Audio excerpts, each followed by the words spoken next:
আসসালামু আলাইকুম। আশা করছি সবাই ভালো আছেন। অনেকদিন পর আপনাদের সবাইকে স্বাগতম আরও একটি ইংলিশ লেসনে। আজকে একটা চমৎকার বিষয় আমরা সবাই মিলে শিখব, যেটা হচ্ছে যে কিভাবে ইংরেজিতে পোলাইট হওয়া যায়। কিভাবে ইংলিশে খুব ভদ্র, মার্জিত, সুশীল এরকম হওয়া যায়। আমরা বিভিন্ন পার্সপেক্টিভে, সিচুয়েশনে যখন কথা বলি, তখন আমাদের কনভারসেশনগুলোকে ফ্রুটফুল করার জন্য এবং সাকসেসফুল করার জন্য যে বিষয়গুলোকে মেনটেন করি, তার মধ্যে অন্যতম গুরুত্বপূর্ণ একটা বিষয় হচ্ছে পোলাইটনেস। তো কিভাবে আমরা জেন্টেলনেস, পোলাইটনেস সব কিছু মেনটেন করে হচ্ছে আমাদের কথাগুলোকে খুব সুন্দর করে ইংলিশে প্রকাশ করতে পারি, সেটাই হচ্ছে আজকে সবাই মিলে আমরা শিখব। তো চলেন প্রথমে দেখি আসলে পোলাইট হওয়ার জন্য আমাদের কি করা উচিত। আমাদের আসলে পোলাইটনেস শো করার জন্য একটা কারণ আছে, যেটা প্রথমে আমি একটু শেয়ার করতে চাই। যেটা হচ্ছে যে আমরা যখন ইংলিশে কথা বলি, তখন এটা কিন্তু খুবই গুরুত্বপূর্ণ যে আমরা যাদের সাথে কথা বলছি তারা বুঝতে পারছে কিনা, এটা যেমন আমাদের একটা গোল থাকে। একই সাথে এটাও কিন্তু গুরুত্বপূর্ণ যে আমরা অদ্ভুত আচরণ করছি কিনা, আমরা রুড, ক্রুয়েল কিংবা আনপ্রফেশনাল কিছু বলে ফেলছি কিনা, সেটাও কিন্তু আমাদেরকে কনসিডার করতে হবে।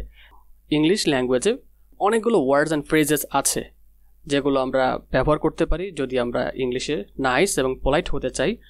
এগুলো ব্যবহার করার কোনো বিকল্প নাই। আপনারা হয়তো অনেকেই জানেন সবচেয়ে বেশি ব্যবহৃত হওয়া কমন যে পোলাইট কিছু ওয়ার্ড অ্যান্ড ফ্রেজ আছে ইংলিশে, সেগুলো সম্পর্কে, এবং সেগুলো হচ্ছে please, thank you, excuse me and you are welcome. এই চারটা আশা করছি আপনারা সবাই এগুলো জানেন। তো আসলে এটা কিন্তু একটা ফ্যাক্ট যে ইংলিশ ল্যাঙ্গুয়েজটা হচ্ছে একদম full of polite words and phrases. মানে ইংরেজি ভাষাটা খুবই মার্জিত, সুন্দর সুন্দর শব্দ এবং ফ্রেজ দিয়ে পরিপূর্ণ। তো যখন আপনি শুরু করছেন ইংলিশে কথা বলা, তখন অধিকাংশ মানুষই হয়তো অনুধাবন করার চেষ্টা করবে বা আপনাকে বোঝার চেষ্টা করবে। যদি কোনো কিছু ইম্পোলাইট বলেও ফেলেন আপনার কনভারসেশনে, প্রথম যখন আপনি কারোর সাথে কথা বলছেন, হয়তো অন্যরা সেটা পজিটিভলি নিচ্ছে, তারা বোঝার চেষ্টা করছে যে আপনি ইন্টেনশনালি সেটা করছেন না। কিন্তু এটা গুরুত্বপূর্ণ, যখন আপনি ইংলিশ কাস্টমগুলো সঠিকভাবে শেখা শুরু করবেন বা জানা স্টার্ট করবেন, তখন কিন্তু সবচেয়ে ভালো একটা ইমপ্রেশন ক্রিয়েট করার জন্য তখন অবশ্যই এই ইংলিশের বিষয়গুলোকে খুব ভালো করে জানতে হবে। পোলাইটনেস, নর্মস, ফ্যাক্টস এবং এই যে প্রথাগুলো আছে, সেই সব কিছুই মোটামুটি মেনটেন করেই আপনাকে কনভারসেশন করতে হবে। সো যখন আপনি ফর্মাল সিচুয়েশনে যাবেন, তখনও কিন্তু একটা ব্যাপার আছে যে আপনি কিন্তু চান না আপনার কথাগুলো শুনতে রুড শোনাক, আনপ্রফেশনাল শোনাক, সেটাও কিন্তু আপনি কখনোই চান না। যেমনটা হতে পারে জব ইন্টারভিউ, হতে পারে মিটিংস উইথ ক্লায়েন্টস অ্যান্ড কোওয়ার্কার্স। আপনি যখন ক্লায়েন্ট এবং কোয়ার্কারদের সাথে কথা বলবেন, তখন আপনার ইংলিশটা যেন আনপ্রফেশনাল না হয়, সেটাও কিন্তু আপনাকে খেয়াল রাখতে হবে। খুব সুন্দরভাবে গুছিয়ে মার্জিত ফর্মালিটি মেনটেন করে কীভাবে আপনি আপনার কোওয়ার্কার্স এবং ক্লায়েন্টসদের সাথে কথা বলতে পারেন, সেটাও কিন্তু আপনাকে অবশ্যই খেয়াল রাখতে হবে। এটা কিন্তু গুরুত্বপূর্ণ, আরও বেশি গুরুত্বপূর্ণ যে যখন আপনি ইনফরমেশন রিকোয়েস্ট করছেন, মানে আপনি কারো কাছে যখন কোনো কিছু জানতে চাচ্ছেন, তখন কিন্তু পোলাইট হওয়াটা আরও বেশি গুরুত্বপূর্ণ। মানে শোনাতে হবে যে আপনি খুব ফর্মালি সুন্দর করে রিকোয়েস্ট করছেন, আপনি কমান্ড করছেন না, আপনি রুডনেস শো করছেন না। এগুলো কিন্তু মেনটেন করে সেই সময় আপনাকে ডিল করতে হবে। তো আজকের এই লেসনটাতে আমরা শিখব কীভাবে ইংলিশে আমরা পোলাইট হতে পারি। কিছু কিছু টিপস আজকের লেসনে আছে যেগুলো আপনাকে হয়তো বা সারপ্রাইজ করবে, আপনার কাছে এগুলো স্ট্রেঞ্জ বলে মনে হবে, কিন্তু এই লেসনটা আসলেই গুরুত্বপূর্ণ। এবং জানা যে কীভাবে ইংলিশে আপনি পোলাইট হচ্ছেন, সেটা কিন্তু আপনাকে অনেকভাবে সাহায্য করতে পারে। যদি সেই বিষয়গুলো একটু বলি, সেক্ষেত্রে বলতে হয় যে আপনি যখন নতুন কারোর সাথে দেখা করছেন, তখন তার সামনে একটা ভালো ইমপ্রেশন ক্রিয়েট করতে কিন্তু এটা সাহায্য করবে অবভিয়াসলি। তারপর হচ্ছে একটা পজিটিভ রেপুটেশন ক্রিয়েট করতে কিন্তু আপনাকে সাহায্য করবে যদি আপনি পোলাইট হন ইংলিশ কনভারসেশনগুলোতে। আপনি যদি কনভারসেশনে সাকসেসফুল হতে চান, প্রত্যেকটা কনভারসেশনের একটা আউটকাম আছে, তো ওই আপনার গোল এবং পারপাস সেটা যদি ফুলফিল করতে চান, সেই কনভারসেশনটা অনেক সুন্দর হোক, সেটা যদি আপনি চান, তাহলে কিন্তু এই পোলাইটনেসটা আপনাদেরকে অনেক হেল্প করবে। আপনি যদি অন্য কারো মনে কষ্ট না দিয়ে কথা বলতে চান, অফেন্ড না করতে চান অন্য কারো ফিলিংস, সেক্ষেত্রেও কিন্তু আপনাকে অনেক পোলাইটনেস শো করতে হবে, বিনয় শো করতে হবে কথা বলার সময়। তারপর যদি আপনি পজিটিভ রিলেশনশিপ তৈরি করতে চান, সবার সাথে সুসম্পর্ক বজায় রাখতে চান, সেক্ষেত্রেও কিন্তু আপনি সুন্দর করে এই বিনয় এবং পোলাইটনেস, জেন্টালনেস এগুলো শো করে ইংলিশে আপনার এই কথাগুলোকে ব্যবহার করবেন। তারপর হচ্ছে যখন আপনি কোনো ইনফরমেশন চাচ্ছেন, কারো কাছ থেকে কোনো সাহায্য চাচ্ছেন, সেটা কিন্তু আপনি খুব সহজেই পাবেন যদি আপনার এই পোলাইট এক্সপ্রেশন এবং ইমপ্রেশনগুলো থাকে। কারণ আমরা নিজেরাও কিন্তু ভালো আচরণ এটা আশা করি সবার কাছ থেকে। তো যেহেতু আমরা নিজেরাও সেই ধরনের একটা আচরণ আশা করি, তার মানে হচ্ছে আমাদের কাছ থেকে অন্যরাও কিন্তু সেটাই আশা করে। তো আমাদেরকে সেভাবেই হচ্ছে পোলাইটনেস এক্সপ্রেস করতে হবে। এখন সবচেয়ে কমন যেগুলো আছে সেগুলো দিয়ে প্রথমে স্টার্ট করি। Please, thank you, excuse me and you are welcome. এগুলো কিন্তু খুব কমন এক্সপ্রেশন, এগুলো আমরা মোটামুটি সবাই জানি। এটা হচ্ছে একদম যতগুলো কমন পোলাইট এক্সপ্রেশন ইংলিশে আছে এগুলোর মধ্যে সবচেয়ে বেশি ব্যবহৃত হতে দেখা যায় please, thank you, excuse me and you are welcome এগুলোকে। এবং এগুলোকে আপনারা ফর্মাল ইনফর্মাল যে কোনো সিচুয়েশনে কিন্তু ফ্রেজ হিসেবে ব্যবহার করতে পারেন। তো প্লিজ দিয়ে আমরা কীভাবে পোলাইট রিকোয়েস্ট করতে পারি কিংবা আমরা কোয়েশ্চেন করতে পারি সেটা প্রথমে আমরা দেখি। প্লিজ আসলে ব্যবহৃত হয় হচ্ছে পোলাইট রিকোয়েস্টের জন্য। কারো কাছে কিছু জানতে চাচ্ছেন, কোনো রিকোয়েস্ট করছেন, সেখানে আপনি প্লিজ ব্যবহার করবেন। আপনি কোনো একটা কোয়েশ্চেন করছেন কাউকে, সেক্ষেত্রে আপনি প্লিজ ব্যবহার করতে পারেন। প্লিজ মানে হচ্ছে দয়া করে। এখন এই দয়া করে মানে যে করুণা করে ব্যাপারটা তা না, ব্যাপারটা হচ্ছে আপনি খুব ফর্মালি বললেন, আপনি খুব ভদ্রতা সহ মার্জিতভাবে বললেন যে প্লিজ কাজটা করেন। সো ঠিক এখানে আপনার কমান্ড দিচ্ছেন বা আপনি রুড হচ্ছেন, এটা কিন্তু এক্সপ্রেস করছে না। প্লিজ যখন আপনি আপনার এক্সপ্রেশনে ব্যবহার করছেন, আপনি আপনার রিকোয়েস্টে যখন প্লিজ শব্দটা ব্যবহার করছেন, তখন কিন্তু আপনার রিকোয়েস্টটা আনপ্রফেশনাল শোনাচ্ছে না। আপনার রিকোয়েস্টটা কিন্তু মানে রুড বা কঠিন বা কমান্ডমেন্টের মতো শোনাচ্ছে না, তখন সেটা রিকোয়েস্টের মতো শোনাচ্ছে। তো এটা কিন্তু একটা গুরুত্বপূর্ণ শব্দ যেটা আমরা ব্যবহার করতে পারি। জাস্ট ফর অ্যান এক্সাম্পল, আমি যদি বলতে চাই যে দরজাটা বন্ধ করেন, এই কথাটার সাথে আমরা প্লিজ যুক্ত করে দিয়ে কথাটা এভাবে বলতে পারি যে please close the door, please close the door. ভাই দয়া করে দরজাটা বন্ধ করেন। Would you please close the door, আপনি কি দয়া করে দরজাটা বন্ধ করবেন। অথবা would you please bring me a glass of water, আপনি কি আমাকে এক গ্লাস পানি খাওয়াবেন। Would you please do the same, আপনি কি দয়া করে অঙ্কটা করবেন। ঠিক আছে, এভাবে কিন্তু আমরা করতে পারি। Can you close the door please, আপনি কি দরজাটা বন্ধ করতে পারেন। অথবা আমরা প্রথমে আমাদের কথাটা বলে ফেলতে পারি যে ক্লোজ দ্য ডোর প্লিজ, মানে সরাসরিভাবে বলছি যে দরজাটা বন্ধ করেন, শেষে বলছি প্লিজ। সো আমরা প্লিজটা যে কোনো সময় ব্যবহার করতে পারি। মোটামুটি এটা একটা চমৎকার শব্দ, এটা সব জায়গায় ব্যবহার করা যায়। এটা পোলাইট রিকোয়েস্ট এবং কোয়েশ্চেনের ক্ষেত্রে আমরা ব্যবহার করতে পারি। এবং এইটা কিন্তু কনভারসেশনটাকে অনেক সুন্দর করে। যেমন ভাই প্লিজ কাজটা করেন, ভাই প্লিজ এটা একটু সলভ করে দেন, ভাই প্লিজ তাকে একটু হেল্প করেন, ভাই প্লিজ সেখানে একটু যান। এই যে এত সুন্দর করে যদি আমরা একটু প্লিজ বলি আমাদের কথায়, তাহলে কিন্তু মনে হবে না যে আমরা কমান্ড করছি কাউকে, আমরা এখানে ডমিনেট করছি, আমরা অথরিটি দেখাচ্ছি, এখানে ক্ষমতা নিয়ে কিছু বলছি, অহংকার করছি, এমন কিছুই বোঝাবে না।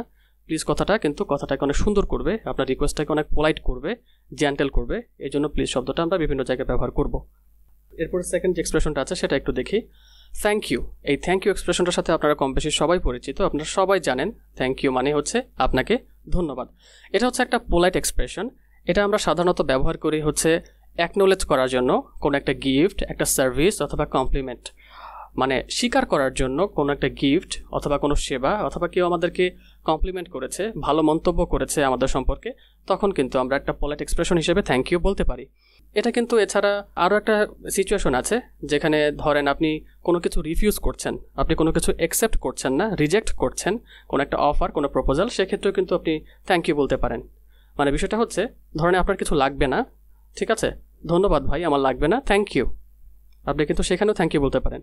আপনি কিন্তু যখন একটা গিফট পাচ্ছেন, গিফট অ্যাকনোলেজ করছেন, thank you so much for the gift, এই গিফটটা দেওয়ার জন্য আপনাকে অনেক ধন্যবাদ, আপনি সেটা স্বীকার করতে পারেন, সেটা বলতে পারেন। অথবা কেউ সার্ভিস দিয়েছে আপনাকে, সেক্ষেত্রেও কিন্তু আপনি থ্যাংক ইউ বলতে পারেন, thanks for the help. Alright, আপনি যদি রিকোয়েস্ট রিজেক্ট করেন, মানে আপনি যদি প্রপোজাল রিজেক্ট করেন, সেক্ষেত্রে আপনি এভাবে বলবেন যে no thank you, no brother thank you, thanks. কেউ আপনাকে সাহায্য করেছে, আপনি সেটার অ্যাকনোলেজমেন্ট হিসেবে বলতে পারেন যে থ্যাঙ্কস ফর হেল্পিং মি।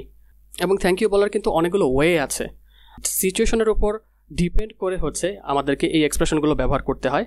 আমরা কিছু ক্ষেত্রে বলি থ্যাঙ্কস আ লট, কিছু ক্ষেত্রে বলি thank you very much, that's very kind of you, thank you, I appreciate your help, thank you for your time. আবার আমরা এটাও বলি that's very kind of you, আবার এটাও বলি thanks a million, many many thanks. ঠিক আছে, তাহলে আমাদের দৈনন্দিন কনভারসেশনে বিভিন্ন সময় আমরা অ্যাকনোলেজমেন্ট হিসেবে হোক অথবা ধরেন কমপ্লিমেন্ট অ্যাকসেপ্ট করার ক্ষেত্রে হোক, সার্ভিস অ্যাকসেপ্ট করার ক্ষেত্রে হোক, আপনি কোনো একটা রিভিউজ যদি করতে চান সেক্ষেত্রেও হোক, থ্যাংক ইউ ফ্রেজটা ব্যবহার করবেন। এক্সকিউজ মি, আমাকে মাফ করবেন, এটা কিন্তু একটা পোলাইট ফ্রেজ, এটা বিভিন্ন সিচুয়েশনে ব্যবহৃত হয়। টু গেট সামওয়ানস অ্যাটেনশন, আপনি যদি কারো অ্যাটেনশন নিতে চান তখন এক্সকিউজ মি শব্দটা ব্যবহার করতে পারেন। আপনি যদি আপনার পথ থেকে কাউকে একটু সরে দাঁড়াতে বলেন, মানে আপনি রাস্তা দিয়ে হেঁটে যাচ্ছেন, তখন আপনার পথ কেউ বন্ধ করে আছে, কেউ আপনার পথে দাঁড়িয়ে আছে, তখন আপনি তাকে যদি পোলাইটলি বলতে চান যে এক্সকিউজ মি, আপনি কি আমাকে একটু জায়গা দিবেন, বা এক্সকিউজ মি, আপনি কি একটু সরে দাঁড়াবেন, এটা কিন্তু সেখানে বলা যায়। অথবা আপনি ইন্টারাপ্ট করার ক্ষেত্রেও কিন্তু এক্সকিউজ মি বলতে পারেন। কেউ একজন কাজ করছে, আপনি তার দৃষ্টি আকর্ষণ করার জন্য তাকে বলছেন hello excuse me, excuse me বলছেন, আপনি তার কাছে প্রথমে একটু মাপ চেয়ে নিচ্ছেন। ব্যাপারটা কিন্তু এমন না যে আপনি অপরাধ করেছেন দেখে মাপ চাচ্ছেন, এটা কিন্তু তা না। আমরা এক্সকিউজ মি বলবো হচ্ছে এই ধরনের ফর্মাল সিচুয়েশনে to be more gentle and polite, ঠিক আছে? সো এটা বিভিন্ন সিচুয়েশনে ব্যবহৃত হয়। যদি আপনি সরাসরিভাবে কথাটা এইভাবে বলেন যে হ্যাঁ get out of the way, হ্যাঁ you get out of the way, এখান থেকে সরে যান, কথাটা কেমন যেন একটু কমান্ডমেন্ট শোনায়, একটু শুনতে খারাপ শোনায়। তো সেক্ষেত্রে আপনি এটা বলতে পারেন এক্সকিউজ মি, একটা পোলাইট ওয়ে, একটা সুন্দর এক পদ্ধতিতে আপনি জিজ্ঞেস করছেন যে প্লিজ ভাই একটু সরে দাঁড়ান, যাতে করে আপনি হাঁটতে পারেন, আপনি যেতে পারেন। আপনি যদি কারো অ্যাটেনশন চান সেক্ষেত্রেও কিন্তু বলতে পারেন এক্সকিউজ মি। আপনি ক্লাসরুমে ক্লাস করছেন, আপনি টিচারের দৃষ্টি আকর্ষণ করতে চাচ্ছেন, তখন কিন্তু আপনি আপনার হ্যান্ড রেজ করতে পারেন এবং বলতে পারেন যে এক্সকিউজ মি, আপনি তখন টিচার অ্যাটেনশন পাবেন। এটা কিন্তু আপনি ডিসএগ্রি করতে চাচ্ছেন, এক্সকিউজ মি আমার এখানে একটা বিষয় বলার আছে, এটা বলে কিন্তু আপনি যার সাথে কথা বলছেন তার কথা ইন্টারাপ্ট করে আপনি আপনার কথা বলতে পারছেন। তো সেখানে এক্সকিউজ মি বলাটা সুযোগ হচ্ছে অনেক বেশি। এই পর্যায়ে আমি কয়েকটা উদাহরণ দিচ্ছি আপনাদের সাথে। Excuse me but I do not understand, মানে মাফ করবেন কিন্তু আমি আসলে বুঝতে পারছি না। Excuse me can you repeat what you just said, মাফ করবেন আপনি কি পুনরায় বলতে পারেন আপনি যেটা বলেছেন। Excuse me I have a question, আপনি দৃষ্টি আকর্ষণ করার জন্য বলছেন। এক্সকিউজ মি মাফ করবেন আমার একটা প্রশ্ন আছে। Excuse me I do not agree with your statement, আমাকে মাফ করবেন আমি কিন্তু আপনার স্টেটমেন্টের সাথে এগ্রি করছি না। মাফ করবেন আমি কিন্তু আপনার বক্তব্যের সাথে সহমত পোষণ করছি না, দ্বিমত পোষণ করছি। সেক্ষেত্রে সুন্দর করে আপনি এক্সকিউজ মি বলতে পারেন। Alright, it will sound so formal. এরপরে হচ্ছে you are welcome, you are welcome, you are welcome, এভাবে বলতে পারেন। বাট কনভারসেশনে আমরা যখন এগুলো বলি তখন আমাদেরকে যেটা করতে হয় সেটা হচ্ছে কন্ট্রাকশন ইউজ করে করে কথাগুলো বলতে হয়। আমরা কিন্তু খুব ভেঙে ভেঙে সবগুলো শব্দ বলি, ব্যাপারটা তা না। বিশেষ করে হচ্ছে অক্সিলারি ভার্বের সাথে যখন আমরা সাবজেক্টের ব্যবহারটা দেখি সেটা হচ্ছে কন্ট্রাকশন। ইউ আর ওয়েলকাম, সবার মুখ থেকে এটা শোনা যায় মনে হচ্ছে একটা সেন্টেন্স বলছে, মানে একটা শব্দ বলছে, অনেকটা এরকম মনে হয়, মানে তার স্কুইজিং করে করে ওয়ার্ডগুলোকে একসাথে প্রকাশ করে ফেলে, দ্যাটস ওয়াই এটা মনে হয়। সো আমরা যদি ভেঙে ভেঙে কথা বলি তখন কিন্তু ইট will sound unprofessional as well. মানে ইউ আর ওয়েলকাম, আপনি এখানে স্পেস নিচ্ছেন অনেক বেশি বেশি করে, এটা করতে পারবেন না। আপনি প্র্যাকটিস করতে করতে এটাকে খুব সহজ করে ফেলতে পারেন, আপনি অনেক ফ্লুয়েন্ট হতে পারেন এইভাবে যখন আপনি স্কুইজ করে সবগুলো কথাকে একসাথে প্রকাশ করবেন। ইউর ওয়েলকাম, ইউর ওয়েলকাম, এটা আমরা সাধারণত ব্যবহার করি হচ্ছে আমরা একটা রেসপন্স হিসেবে আমাদেরকে যখন কেউ ধন্যবাদ জানায়, আমাদের সার্ভিসের জন্য হোক, আমাদের কমপ্লিমেন্টের জন্য হোক, যেটাই হোক না কেন, আমরা কিন্তু বলতে পারি ইউ আর ওয়েলকাম, ঠিক আছে? এটা রেসপন্স হিসেবে কেউ আমাদেরকে থ্যাঙ্কস বললে সেটা রেসপন্স হিসেবে আমরা ইউ আর ওয়েলকাম এই ফ্রেজটা ব্যবহার করব, এই সেন্টেন্সটা ব্যবহার করব। When you do something nice and the other person says thanks, you can respond with you are welcome. আপনি যখন ভালো কিছু করছেন এবং অন্য কেউ আপনাকে থ্যাঙ্কস বলছে, ইউ আর ওয়েলকাম বলে আপনি তখনও কিন্তু রেসপন্স করতে পারেন। এখন আমরা দেখব কীভাবে কিছু কোয়েশ্চেন করা যায় ইংলিশে, এবং সেই কমান্ডগুলোকে কোয়েশ্চেন দিয়ে কীভাবে আমরা রিপ্লেস করতে পারি, কোয়েশ্চেন দিয়ে সেই কমান্ডগুলোকে আমরা কীভাবে প্রকাশ করতে পারি সেটা দেখব। তার মানে হচ্ছে কিছু কমান্ড আছে যেটা আপনি সরাসরিভাবে মানে অর্ডার দিয়ে বলতে পারেন, বাট সেটাকে আপনি সেভাবে জিজ্ঞেস করতে চাচ্ছেন না, আপনি সেটাকে প্রশ্নের আকারে কীভাবে উপস্থাপন করবেন সেটাই এখন আমরা শিখব। People do not like to be told what to do, কী করতে হবে না করতে হবে এটা কেউ বলে দিক, এটা কিন্তু সাধারণত মানুষ পছন্দ করে না। আমরা যখন কাউকে কিছু বলতে চাই আমরা কিন্তু কমান্ড ইউজ করতে পারি, কিন্তু কমান্ডগুলো হচ্ছে কিছু সিচুয়েশনে অ্যাপ্রোপ্রিয়েট, কিন্তু আপনি যদি অ্যাভয়েড করতে চান যে আপনাকে যেন কট্টর না শোনায়, তখন কিন্তু আপনি এই কমান্ডগুলোকে পোলাইট কোয়েশ্চেন দিয়ে, খুব জেন্টেল খুব ভদ্র কিছু প্রশ্ন দিয়ে রিপ্লেস করতে পারেন। সেটা কেমন হতে পারে জাস্ট এটা একটু দেখেন যে আপনি এটা বলবেন না ডোন্ট সে, এটা বলবেন না যে give me a cup of tea, আমাকে এক কাপ চা দাও, এটা আপনি বলবেন না। আপনি কথাটা এভাবে বলতে পারেন যে may I have a cup of tea, আমি কি এক কাপ চা পেতে পারি, কথাটা সুন্দর শোনায়। Don't say open the window, don't say open the window, হ্যাঁ ওপেন দ্য উইন্ডো, এই জানালাটা খোলো, কথাটা আপনি এভাবে বলবেন না, বলবেন can you please open the window, আপনি কি দয়া করে জানালাটা খুলবেন, আপনি এভাবে জিজ্ঞেস করেন। আমরা যখন সাধারণত ইংলিশে কারো কাছে কোনো কিছু জিজ্ঞেস করি, কাউকে কিছু করতে বলি, তখন কিন্তু আমরা সাধারণত মডেল ভার্বস বেশি ব্যবহার করি। Could, might, would, should, can, may, এগুলো কিন্তু ব্যবহার করে করে আমরা আমাদের কোশ্চেনগুলোকে অনেক পোলাইট বানাতে পারি। You can also include the word please. আপনি আপনার কোশ্চেনের ভিতরে যদি প্লিজ ওয়ার্ডটা ব্যবহার করে ফেলেন তাহলে কিন্তু আপনার কথাগুলো অনেক পোলাইট হয়ে যাচ্ছে। যেমন ধরেন আপনি চাচ্ছেন কেউ আপনাকে লবণটা পাস করে দিক, এটা আপনি চাচ্ছেন কারো কাছ থেকে। তখন কথাটা আপনি এভাবে জিজ্ঞেস করতে পারেন, would you please pass the salt. তারপর আপনি কাউকে এইভাবে একটা জিনিস জিজ্ঞেস করতে চাচ্ছেন যে সে আজকের মধ্যে অ্যাসাইনমেন্ট কমপ্লিট করতে পারবে কিনা, সেটা আপনি কাউকে জিজ্ঞেস করতে চাচ্ছেন। সেক্ষেত্রে কিন্তু এটাকে এভাবে জিজ্ঞেস করতে পারেন যে do you think you could finish the assignment today. তারপর হচ্ছে আপনি কারো কাছে একটা বই চাচ্ছেন, তাকে রিকোয়েস্ট করবেন কিভাবে, would you mind handing me that book. বলা যায় I would appreciate it if you could turn the music down. মানে আপনি কাউকে রিকোয়েস্ট করতে চাচ্ছেন যে সে যেন মিউজিকের ভলিউমটা কমিয়ে দেয়। সেক্ষেত্রে আপনি কিন্তু এভাবে তখন পোলাইটলি জিজ্ঞেস করতে পারেন যে I would appreciate it if you could turn down the music. Alright, I would appreciate it if you turn the music down. এটা আপনি বলে কাউকে রিকোয়েস্ট করতে পারেন যদি আপনি চান যে সে মিউজিকের ভলিউমটা একটু কমিয়ে দিক, আপনার হয়তো ডিস্টার্ব হচ্ছে সেটার জন্য। অথবা যদি আপনি কাউকে কোনো একটা কোয়েশ্চেন জিজ্ঞেস করতে চান তখন কিন্তু আপনি এটা বলতে পারেন যে may ask you a question, আমি কি আপনাকে একটা প্রশ্ন জিজ্ঞেস করতে পারি। আপনি হয়তো কোথাও যাচ্ছেন, তখন আপনি কাউকে ওয়াশরুমটা কোথায় আছে সেটা জিজ্ঞেস করতে চাচ্ছেন, সেক্ষেত্রে আপনি এটাকে এভাবেই জিজ্ঞেস করতে পারেন, would you please tell me where the bathroom is located.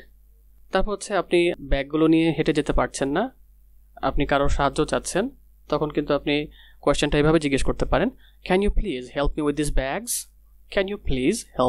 Bags. এই ব্যাগগুলো একটু ক্যারি করে বা ধরে কি আপনি আমাকে সাহায্য করবেন। Using negative questions to give advice or make recommendations in English.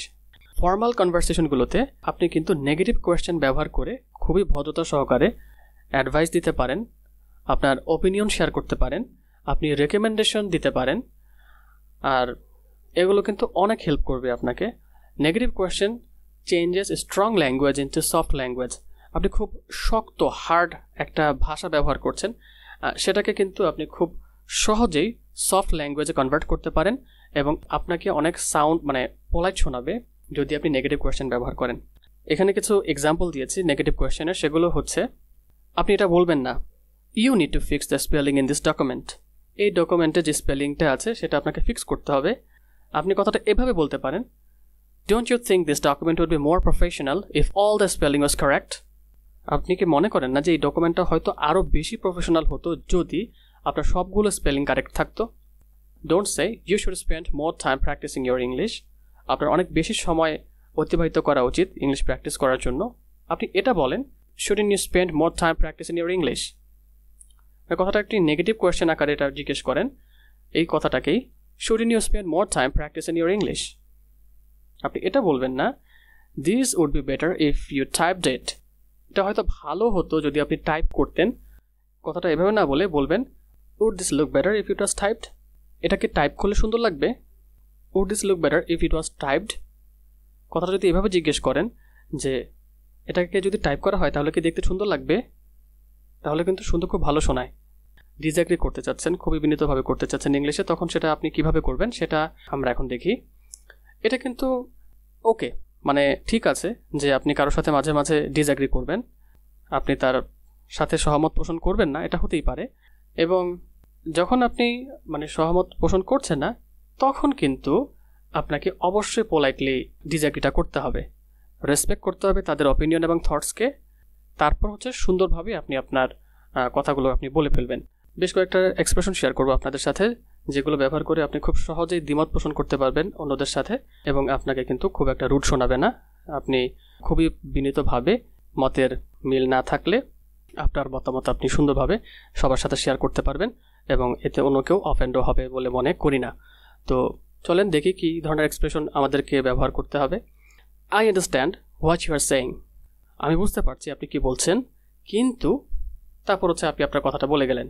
সেক্ষেত্রে ব্যাপারটা হচ্ছে এরকম, I understand what you are saying but বলে তারপর আপনি আপনার কথাটা বলবেন। এরপরটা হচ্ছে I see what you mean, but, হ্যাঁ আমি বুঝতে পারছি আপনি কি মিন করেছেন, কিন্তু তারপর আপনি আপনার কথাটা বলে ফেললেন। ঠিক আছে, সরাসরিভাবে অ্যাটাক না করে আপনি এইভাবে কথাটা স্টার্ট করেন। তারপর হচ্ছে আরও একটা এক্সপ্রেশন আছে, দেখেন, আই রেসপেক্ট ইউর অপিনিয়ন, আমি শ্রদ্ধা জানাচ্ছি, আমি সম্মান করছি আপনার মতামতকে, কিন্তু এরপরে হচ্ছে আপনি আপনার কথাটা বলে গেলেন। সেটা করা যায়, I see your point but I disagree because, আমি আপনার পয়েন্ট দেখতে পাচ্ছি কিন্তু আমি দ্বিমত পোষণ করছি কারণ, তারপর হচ্ছে আপনি আপনার কারণগুলোকে ব্যাখ্যা করলেন। ইউ মাইট বি রাইট, আপনি হয়তো সঠিক, কিন্তু তারপর হচ্ছে আপনি আপনার কথাগুলো বলে গেলেন। Turning down an invitation in English. এরপর চলে আসি কিভাবে হচ্ছে আমরা একটা ইনভাইটেশনকে টার্ন ডাউন করতে পারি। দ্যাট মিনস আমরা কিভাবে নো বলতে পারি। মানুষকে না বলাটা কিন্তু সবসময় সহজ না। তবে মজার বিষয় হচ্ছে যে কিছু পোলাইট ফ্রেজ আছে, যে ফ্রেজগুলো ব্যবহার করে আপনি অন্য কারো ফিলিংস হার্ট না করেই কিন্তু কোনো একটা ইনভাইটেশনকে আপনি নো বলতে পারেন। আপনি কোনো একটা ইনভাইটেশনকে রিজেক্ট করতে পারেন। আপনি কারো আমন্ত্রণে কীভাবে না বলবেন সেটাও কিন্তু পোলাইট ফ্রেজগুলো ব্যবহার করে আমরা খুব সহজেই করতে পারি। এতে করে কিন্তু অন্য কেউ আঘাত পাবে না, তাদের মনে কষ্ট পাবে না, আপনি তাদের ফিলিংস হার্ট করবেন না। খুব পোলাইটভাবে কিন্তু আপনি আপনার কথাগুলোকে সবার সাথে প্রকাশ করতে পারবেন। তো দেখি তাহলে সেই ফ্রেজগুলো কী কী। I would love to join you, but, আপনি যে ইনভাইটেশনটা দিয়েছেন আমি অনেক পছন্দ করি, আমিও ভালোবাসি, আপনার সাথে আমি জয়েন করি, কিন্তু তারপর আপনি আপনার প্রবলেমের কথা বললেন বা কিছু একটা হয়েছে সেটা বললেন। আই উড লাভ টু, আমি অবশ্যই পছন্দ করব, অবশ্যই ভালোবাসবো, but blah blah blah. Thanks for asking me but I am afraid I can't this time. মানে আমাকে জিজ্ঞেস করার জন্য অনেক ধন্যবাদ, কিন্তু আমাকে মানে ভয় নিয়ে বলতে হচ্ছে যে আসলে এবার আমি কিছু করতে পারছি না, এবার আমি আপনার কথাটা রাখতে পারছি না, মানে আমি পারবো না, এবার পারবো না আর কি। আনফর্চুনেটলি আই ক্যান্ট বিকজ, দুর্ভাগ্যবশতভাবে আমাকে বলতে হচ্ছে যে আমি পারবো না কারণ, তারপর আপনি আপনার কারণটা বললেন। তারপর এটা বলা যায় যে unfortunately I can't go, maybe next time, দুর্ভাগ্যবশতভাবে আমি যেতে পারছি না, হয়তোবা পরবর্তী সময় যাব। দ্যাট সাউন্ডস গ্রেট বাট, খুব ভালো শোনাচ্ছে, কিন্তু তারপর হচ্ছে আপনি বললেন আপনার সমস্যার কথা। That sounds fun but, that sounds fun মানে হচ্ছে অনেক মজা হবে বলে মনে হচ্ছে, কিন্তু thank you so much for asking me but, আমাকে জিজ্ঞেস করার জন্য অনেক ধন্যবাদ, কিন্তু। আচ্ছা, এরপর যদি বলতে চাই, বলতে হয় যে not understanding, asking to repeat information in English. যখন কেউ কিছু বলছে সেটা আপনি বুঝতে পারছেন না, তখন কিন্তু আপনি তাদের ওই কথাটাকে রিপিট করার জন্য খুব পোলাইটলি জিজ্ঞেস করতে পারেন। আর এই যে আপনি বুঝতে পারছেন না কারো কথা, যে সে ইংলিশে কিছু একটা আপনাকে বলেছে, তো সেটা আপনি বুঝতে পারছেন না, আইদার হয়তো আপনি ইংলিশে অতটা পারদর্শী না, তাই ও যা বলেছে অন্য কেউ যা বলছে সেটা ধরতে পারছেন না, অথবা ব্যাপারটা এমন হতে পারে যে আপনি অনেক বেশি জানেন কিন্তু ও জানে না, ও ভুল ইংলিশ বলেছে, এই জন্য আপনি বুঝতে পারছেন না, অথবা ব্যাপারটা এমন হতে পারে যে আপনিও জানেন না, যার সাথে কথা বলছেন সেও জানেন না, এই জন্য হয়তো বা বুঝতে পারছেন না, অথবা এক্সটার্নাল অনেক ব্যাপারের কারণে হতে পারে, যেমন হচ্ছে যে খুব নয়েজ হচ্ছে, কোন সাউন্ড হচ্ছে, অথবা সে খুব দ্রুত কথা বলে ফেলছে, অথবা সে খুব আস্তে আস্তে কথা বলছে, এইসব কারণেও কিন্তু আমাদের কনভারসেশনগুলোতে বিঘ্ন ঘটে। যাই হোক না কেন, এটা হচ্ছে সবচেয়ে বেশি ভালো হয় যদি আপনি নিজেকে নিজে ব্লেম করেন, স্পিকারকে ব্লেম না করে, মানে যে আপনার সাথে কথা বলছে তাকে দোষারোপ না করে আপনি যদি নিজেকেই ব্লেম করেন, সেটাই হচ্ছে অনেক বেশি পোলাইট হয় সেসব ক্ষেত্রে। যেমন হচ্ছে যে এক্সকিউজ মি মানে হচ্ছে আমাকে মাফ করবেন প্লিজ, যাতে করে সে তার কথাটাকে আবার রিপিট করে। পারডন মি, একই ব্যাপার। আপনি এটাও বলতে পারেন যে could you please repeat that, আপনি কি প্লিজ সেটাকে রিপিট করতে পারেন। I am sorry I didn't quite catch that, আমি দুঃখিত, আমি সেটাকে বুঝতে পারি নাই, আমি বিষয়টাকে বুঝতে পারি নাই। Could you say that again please, আপনি কি বিষয়টাকে আরেকবার বলতে পারেন। Would you mind repeating what you said, আপনি যেটা বলেছেন সেটাকে পুনরায় বলতে কি আপনি মাইন্ড করবেন। I am sorry I didn't hear you, আমি দুঃখিত, আমি আপনাকে ঠিক শুনতে পারি নাই। I am sorry I didn't understand that, আমি দুঃখিত, আমি সেটা ঠিক বুঝতে পারি নাই। আই এম সরি, আমি দুঃখিত, আই ওয়াজন্ট লিসেনিং, আমি শুনছিলাম না। Could you please repeat that, আপনি কি কথাটা আরেকবার রিপিট করতে পারেন। Excuse me I did not hear what you said, মাফ করবেন আমাকে, আমি শুনি নাই আপনি কি বলেছেন।